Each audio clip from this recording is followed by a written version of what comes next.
Hi all, Bill Greenberg with PhoneScholar.com. Today is Thursday, July 8th, 2010, and I'm sorry it's just been a real slow news week for everybody. If you look at all the sites, not a whole lot going on, but here's a summary of what I got on my site tonight. So hopefully you'll enjoy it. Invade your privacy? Apple has an app for that, and basically they're talking about the fact that if you use an iPhone or an iPad, Apple collects and shares data with your precise geographic location.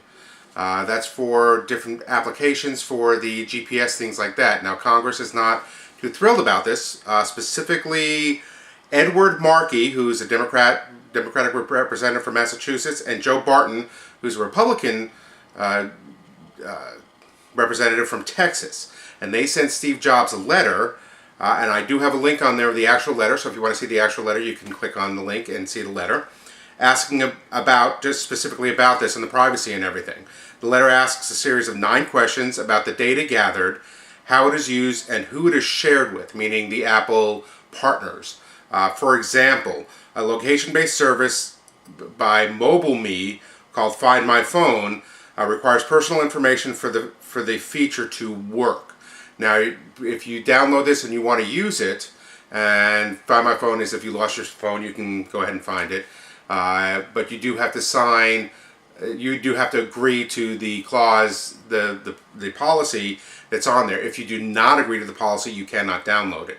And those are those policies that are about, here I'll use this long, those ones that go on and on and on and on that most of us just click I agree, and that's in there. And so they're just concerned who that information is being shared with and how easily accessible it is. So this is not over. Congress is going to be checking with this, so Apple just one more feather in their cap to deal with. AT&T uploads bug tied to Alcatel-Lucent equipment, and I don't know if you were affected by this, but about people in 24 cities across the U.S. were affected by a slowdown in their use of their iPhones, and for that reason their iBooks, their iMacs, for trying to upload things and browse and go on the web. So if you were affected by this, it is an AT&T situation in areas that use Alcatel-Lucent technology. There's a bug in the system.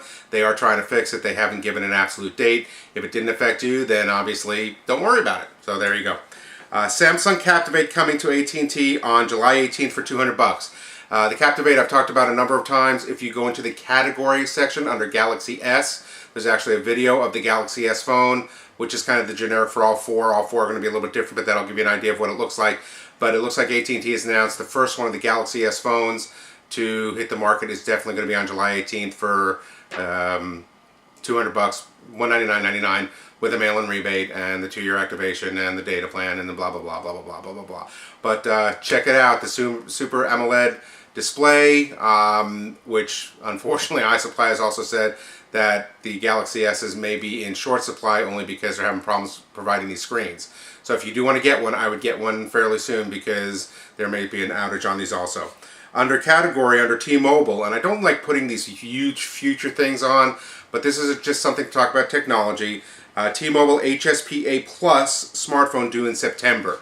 And it's all speculation. Who knows what phone it is. It looks like it is going to be an Android-based HTC phone.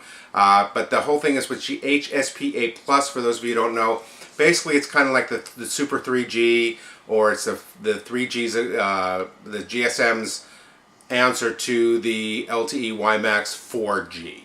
Okay, because right now Sprint and Clearwire are using WiMAX. Verizon's going to be using LTE for their 4G.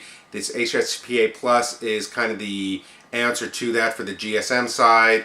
It's not, with the 3G, 4G, I'm not quite sure all the technology. It's kind of like 3G Plus, but it is supposed to have at least as fast speeds, so we'll see what happens with that, but there'll be more information on that. That's all I got for today. I wish I had more, but for anything that you need to see the full stories, please go to www.phone-scholar.com, and I will talk to you tomorrow. Have a great day.